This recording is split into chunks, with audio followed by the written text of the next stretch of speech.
Good evening students. आज की इस वीडियो में हम प्रीपोजिशन के बारे में पढ़ेंगे और कम से कम इस वीडियो में हम 5 प्रीपोजिशन के बारे में बताएंगे। सबसे पहले जानते हैं प्रीपोजिशन होता क्या है।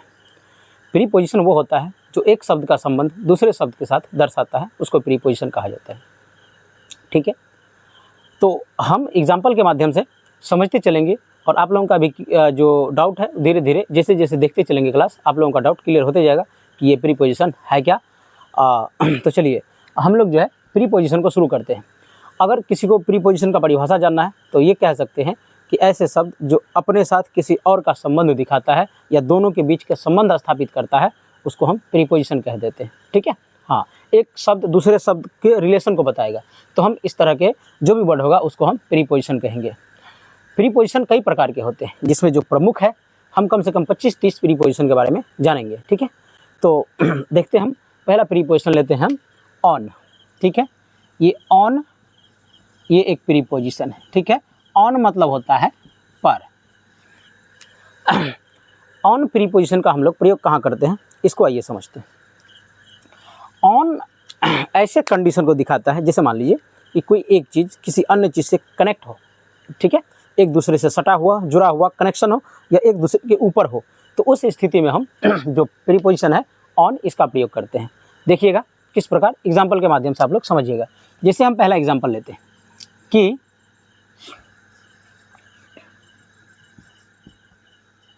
राधा छत पर खेल रही है।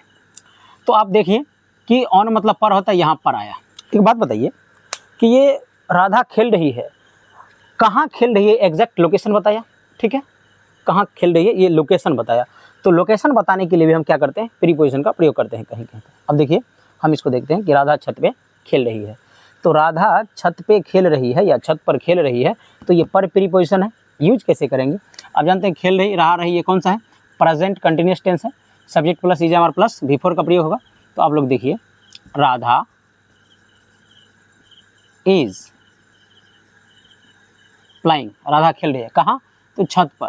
तो यहाँ पे क्या हो जाएगा, ऑन द रूफ। राधा छत पर खेल रही है। और भी देखिए, मैं टेबल पर हूँ या मैं टेबल पे बैठा हूँ, तो यहाँ पे क्या देंगे, I am on the table. ठीक है, अब देखिए यहाँ पे या तो मैं टेबल के ऊपर हूँ या दूसरे एक दूसरे से कनेक्ट है मेरा, है ना, एक दूसरे से सटे हुए हैं। जैसे मान लीजिए हम इस बोर्ड पे लिख ही रहे हैं, तो क्या है, ये ऑन द बोर्ड है। ये जो हमने जो लिखा है तो ये कहाँ है, ऑन द बोर्ड, क्योंकि एक दूसरे से सटा हुआ है। ठीक है ना, इसको भी याद रखिएगा। तीसरा एग्जाम्पल देखिए,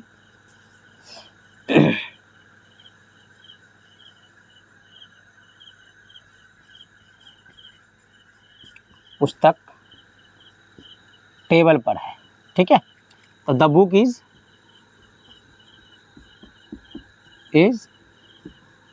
ऑन द टेबल, ये हो जाएगा। कोई भी अगर डाउट हो आप लोगों को तो आप हमारे कमेंट सेक्शन में जाके डाउट अपना पूछ सकते हैं। हम आपका रिप्लाई बस कुछ ही सेकंड में देंगे कि आपको क्या डाउट है, हम आपके डाउट को क्लियर करेंगे। और भी लेते हैं,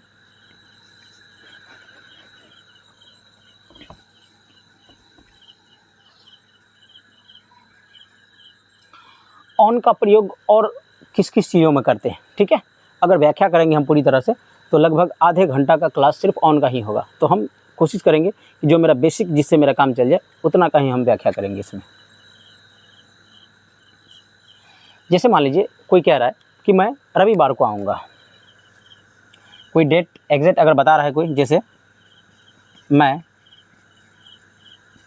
रविवार को आऊँगा, तो यहाँ पे भी हम ऑन का प्रयोग करेंगे। ठीक है ना, यानी कि वो जो है रविवार पे आएंगे। ठीक है, तो आई शैल कम, कब, रविवार को, on Monday, I shall come on Monday.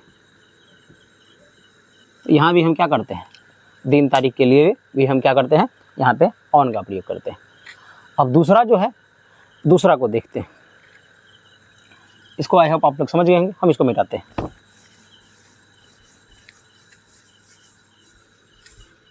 अब जो दूसरी प्रीपोजिशन है उसको ध्यान देंगे।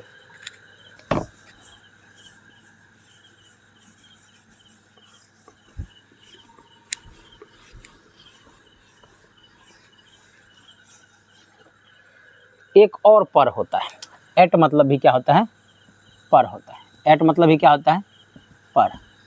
अगर हम एग्जैक्ट लोकेशन किसी को बता रहे हैं, ठीक है, जैसे उनको कह रहे हैं, जैसे मान लीजिए मैं कहीं दुकान पे खड़ा हूँ और मेरा कोई दोस्त मिलने आ रहा है, तो हम उनको कह रहे हैं कि आजा आजा, हम यहीं पान की दुकान पे हैं, ठीक है ना। एग्जैक्ट लोकेशन कि आप मंदिर के सामने एक पान दुकान है ना, या मैं मंदिर पे खड़ा हूँ, यहाँ जो बजरंगबली का मंदिर है यहाँ खड़ा हूँ। तो ऐसे सिचुएशन के लिए भी हम क्या करते हैं? एट का प्रयोग करते हैं एग्जैक्ट लोकेशन के लिए। ध्यान दीजिएगा। एग्जाम्पल में, मैं पान दुकान पर खड़ा हूँ, ये अपना एक लोकेशन दे रहे हैं। ये ऐसा नहीं कि हम पान दुकान से सटे हुए हैं या पान दुकान के ऊपर है, जैसे हम ऑन में प्रयोग किए थे। यहाँ पे एक लोकेशन दे रहा है कि आप आइए, मैं पान दुकान पे हूँ, ठीक है। तो यहाँ पे क्या हो जाएगा? I am at the betel shop, ठीक है। I am at the betel shop, मैं पान दुकान पे खड़ा हूँ। आई एम स्टैंड होना चाहिए, या ठीक है ये भी, I am at the betel shop, मैं पान दुकान पे हूँ, मैं चाय दुकान पे हूँ, है ना। अब हम कह रहे हैं कि मैं स्कूल में हूँ, तो वहाँ पे क्या हो जाएगा? इन। पर अगर मैं अब स्कूल के बाहर ही हम इंतजार कर रहे हैं और फिर मेरा कोई दोस्त आ रहा है, अच्छा कह रहा हूँ, हाँ अच्छा ठीक है, वही एक सामने स्कूल है ना, वहाँ आ जाओ। क्या आई am at school near school, नहीं, यहाँ पे एट नहीं लगेगा। देखिए आप लोग, एट का और हम बताते हैं। मैं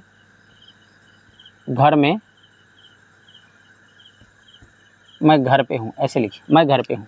यहाँ पे देखिए घर पे का क्या, अगर कोई कह रहा है कि मैं घर पे हूँ, तो वे क्या घर के ऊपर होते हैं? नहीं, घर में होते हैं नहीं। जैसे मान लीजिए कि हम किसी को कह रहे हैं, हमें कोई फ़ोन किया, भाई कहाँ हो, तो हम कहें कि भाई मैं घर पे हूँ। क्या मैं घर पे ऊपर होता हूँ? नहीं, घर में भी नहीं होता हूँ। मतलब मेरा ऐसा पोजीशन कि हम उस घर के बाहर भी जा सकते हैं, अंदर भी जा सकते हैं, कोई बैरियर नहीं है, ठीक है ना। तो हम वहाँ पे लगा सकते हैं आई am at home, I am at home.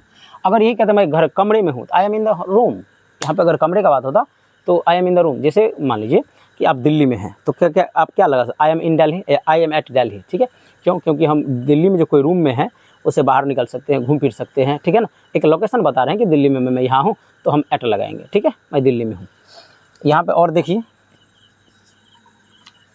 जैसे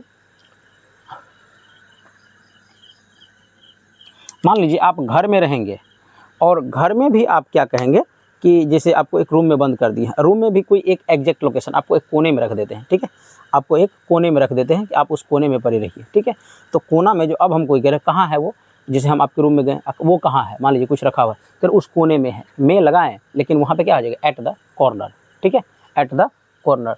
तो इस प्रकार से हम एट का प्रयोग करेंगे। जैसे मान लीजिए कोई बिल्ली कोने में है, तो क्या लगाएंगे? The cat is at the corner. I hope आप लोग समझे होंगे। अब हम तीसरा प्रीपोजिशन का प्रयोग करते हैं विद। विद मतलब होता है साथ या के साथ, ठीक है, साथ या के साथ। अभी जो है विद के बारे में समझते हैं। विद क्या होता है कि यहाँ पे एक तरह से संबंध दिखाने के लिए भी कहा जाता है, किसी के साथ में है या उसके साथ क्या संबंध है, या हम किसी से कहीं जा रहे हैं, कोई माध्यम है, ये सब दिखाने के लिए हम विद का प्रयोग करते हैं। एग्जाम्पल जब हम लेंगे तो आप लोग इसको समझ जाएंगे विद का। जैसे देख लीजिए, मैं पापा के साथ हूँ, तो यहाँ पे क्या लगाएंगे? I am with my father, with my father, ठीक है, मैं पापा के साथ हूँ, I am with my father. और भी देखते हैं,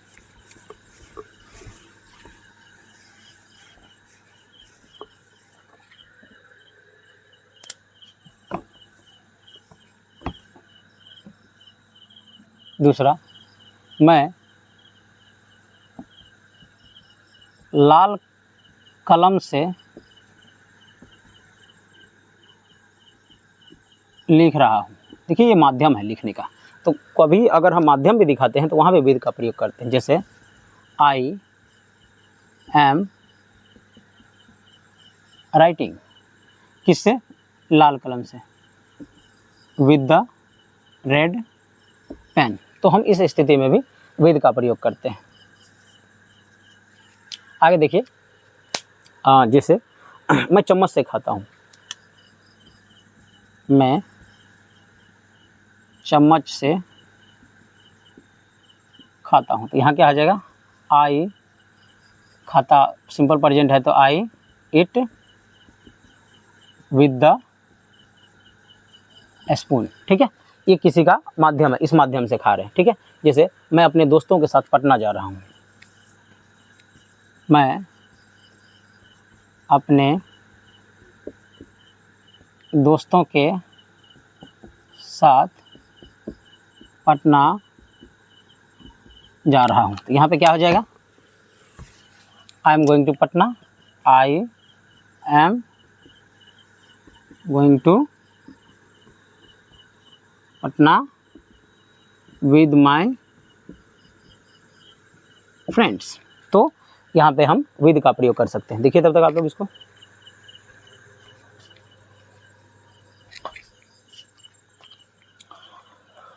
ये 3 प्रीपोजिशन हम इसमें बताए हैं। क्योंकि ये वीडियो ज़्यादा लॉन्ग ना हो जाए और आप लोग इरिटेट ना हो जाए, तो इसलिए हम इस वीडियो को यहीं पे समाप्त करते हैं। अगले सेशन में हम विद के बाद ये 3 प्रीपोजिशन हम आज बताए हैं विद तक, अगले प्रीपोजिशन हम अगले वीडियो में लेके आप लोगों के बीच आएंगे।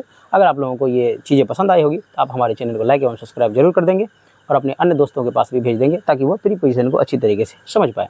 चूँकि मैं अभी वीडियो बनाना प्रारंभ किया हूँ कुछ दिन पहले, तो मेरे से कोई मिस्टेक हो सकता है, गलती इंसानों से ही होती है, तो आप लोग मुझे बताएंगे मेरी गलतियों को, ताकि मैं उस पर सुधार कर सकूँ और अच्छे से काम कर सकूँ। तो इस क्लास में आज के लिए इतना ही। धन्यवाद, मिलते हैं अगले क्लास में। Bye bye.